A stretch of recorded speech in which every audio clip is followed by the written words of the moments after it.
Olá, bem-vindas e bem-vindos. Obrigado por estarem aqui mais uma vez. Vamos ao resumo da nossa aula de ontem, dia 15, e vou compartilhar aqui a tela como habitualmente. Já aqui estamos. Vamos só por aqui assim e muito bem. Então, vamos começar então com o nosso resumo. Hoje a nossa aula vai tratar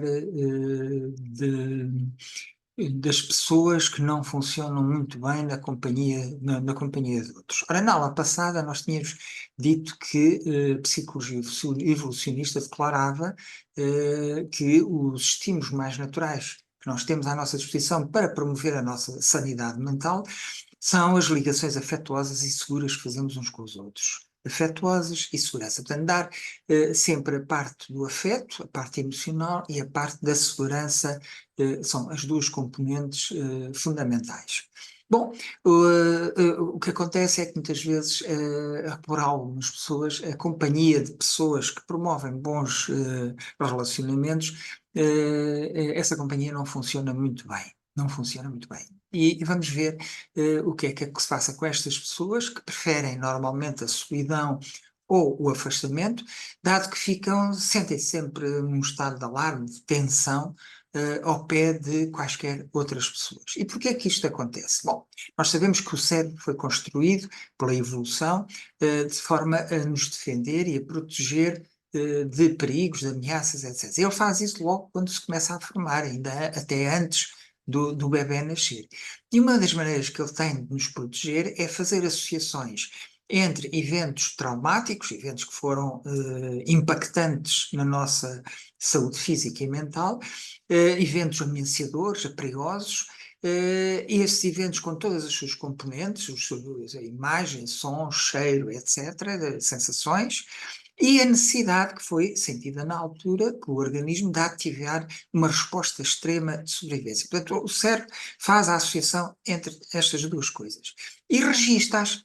Portanto, e o que é o registro? Registra a associação entre o medo que foi sentido, os eventos, se foram pessoas que provocaram, também as pessoas que os provocaram, e as respectivas respostas básicas de stress, que nós já sabemos que são a luta, a fuga, a submissão, a paralisação e a dissociação, isto numa ordem crescente de, enfim, menos saudável, de respostas menos saudáveis.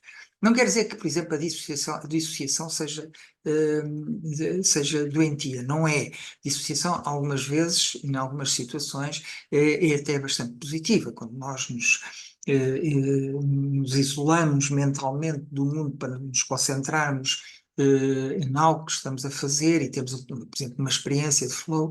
Este é um exemplo de uma dissociação que é positiva. Portanto, há situações em que a dissociação é positiva. Mas quando face a um perigo ou uma ameaça, a dissociação é a resposta que o organismo encontrou, porque é a única que lhe resta, mas não é a mais saudável. Bom, estas associações podem ser facilmente evocadas ao longo da vida, em qualquer momento, por qualquer estímulo, por mais banal que seja, portanto, elas voltam à nossa mente.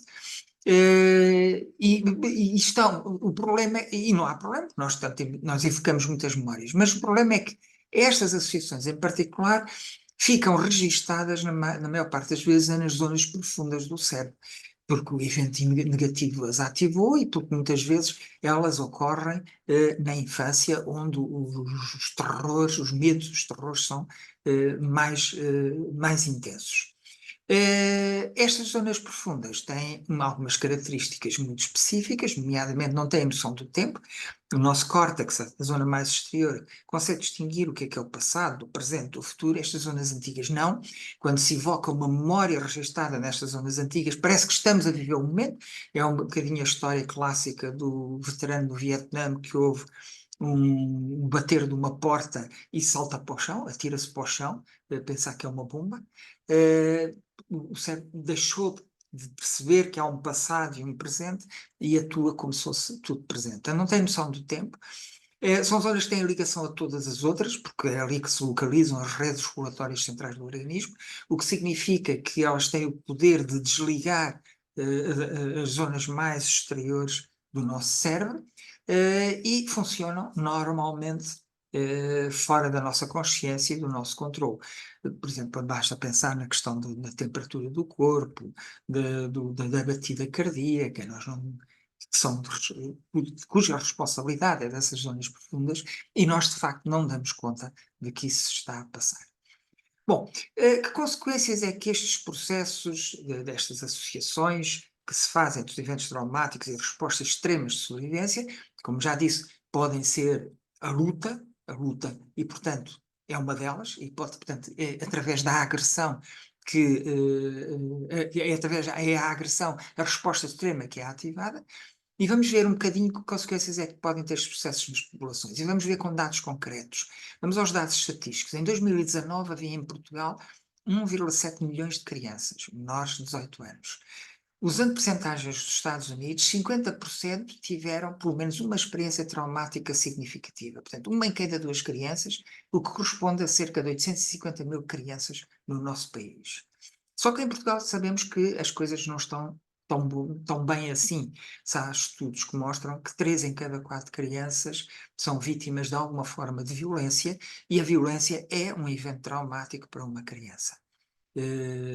Para além de ser aterrorizante, para além de vir das pessoas de quem elas esperavam o amor, o carinho, etc., é a sensação de impotência porque elas não têm força física para fazer frente.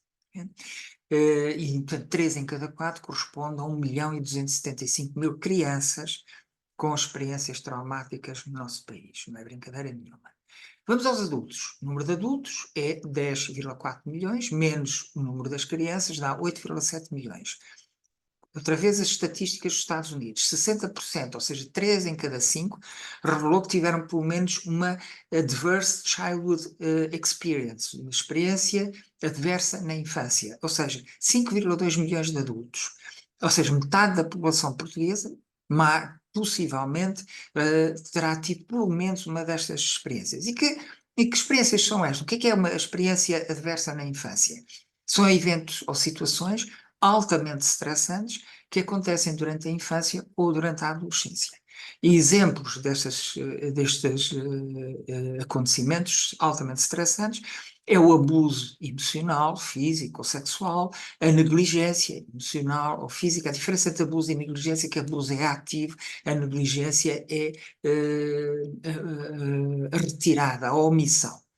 A violência doméstica, problemas de álcool, droga ou doença mental no adulto cuidador, o divórcio, a separação ou mesmo a prisão do pai ou da mãe. Tudo isto são experiências adversas na infância.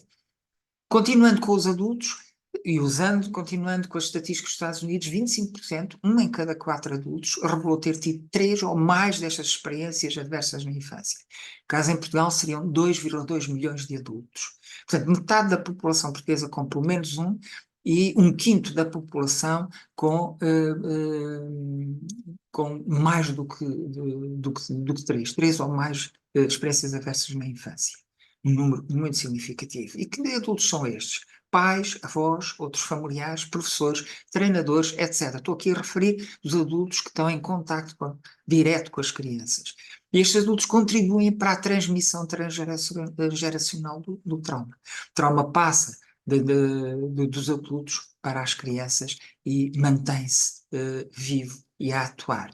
E como é que isto acontece? Pode acontecer por contágio.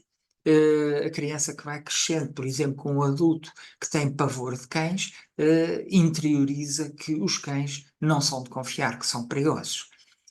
Ou por imitação, a criança que vê o pai a bater na mãe ou a mãe a ser violenta psicologicamente consigo própria, aprende por imitação a fazer o mesmo.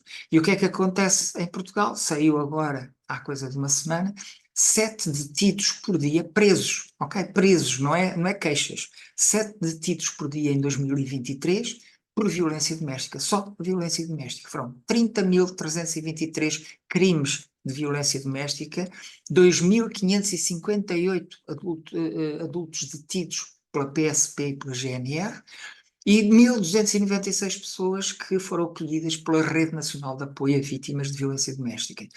1.296, das quais 659 mulheres e 615 crianças. Isto só em 2023. Números absolutamente aterradores.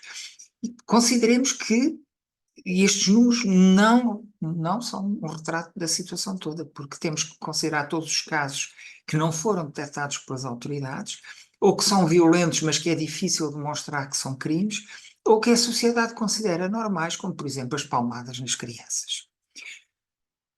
E isto já se está a ver nas camadas mais jovens. Segundo um estudo publicado pelo UMAR relativo ao ano 2023 sobre a violência no namoro, 67,5% dos jovens, seja, entre os 11 e os 25 anos, portanto cerca de 2/3, não acham que um comportamento violento, de uma série de 15, de onde podiam escolher, não acham que seja uma violência. Por exemplo, 53% acham que um namorado ou a namorada controlarem não é violência. Ou que a violência psicológica não é violência. Ou que a violência sexual não é violência. 31% não considera a violência sexual como violência. Não preocupante. 1 em cada 3 jovens acha que a violência sexual não é percepcionada como violenta. Dos que têm ou que tiveram uma relação de namoro, 65%, mais ou menos continuamos nos 2 em cada 3, reporta ter sido vítima de pelo menos um comportamento violento. Portanto, 2 em cada 3 de todos os que namoraram ou que estão a namorar reportaram pelo menos um comportamento violento.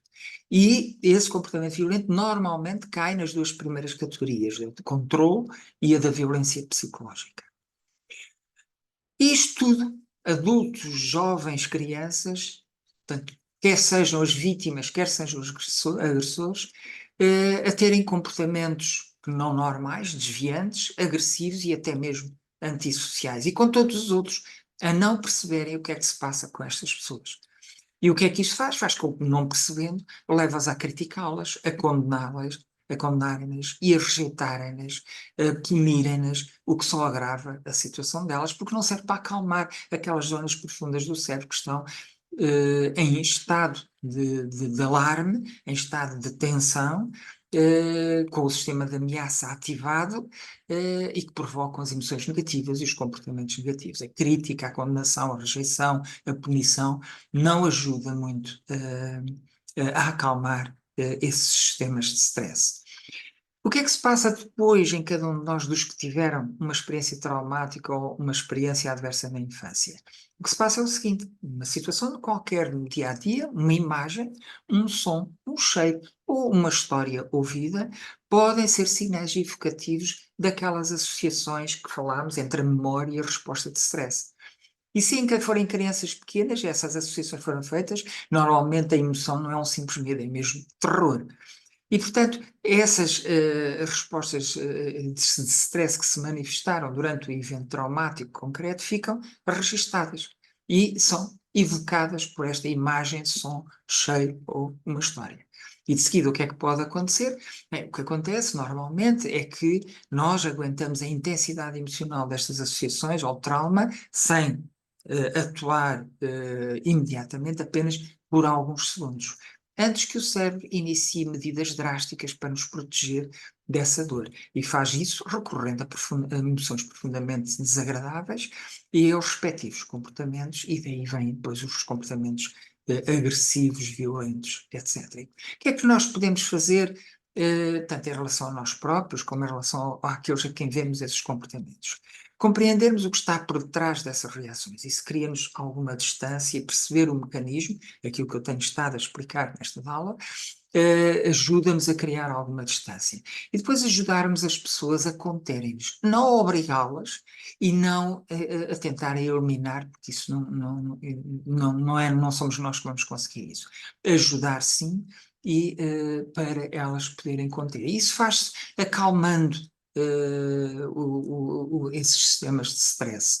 Nós não vamos curar estas pessoas porque não somos terapeutas, vamos acalmar esses sistemas de stress, e a melhor maneira é sermos compassivos com a sua condição e mostrarmos, expressarmos essa compaixão. É uma das maneiras mais eficazes de acalmar o sistema de stress das pessoas que estão em pleno processo de crise evocativa desses eventos traumáticos. Ficamos por aqui, agradeço a vossa atenção, vamos continuar com estes assuntos na próxima aula. Até lá desejo-vos uma semana boa, com alegria, paz, saúde, amor e bom fim de semana para já. Até à próxima quinta-feira e obrigado.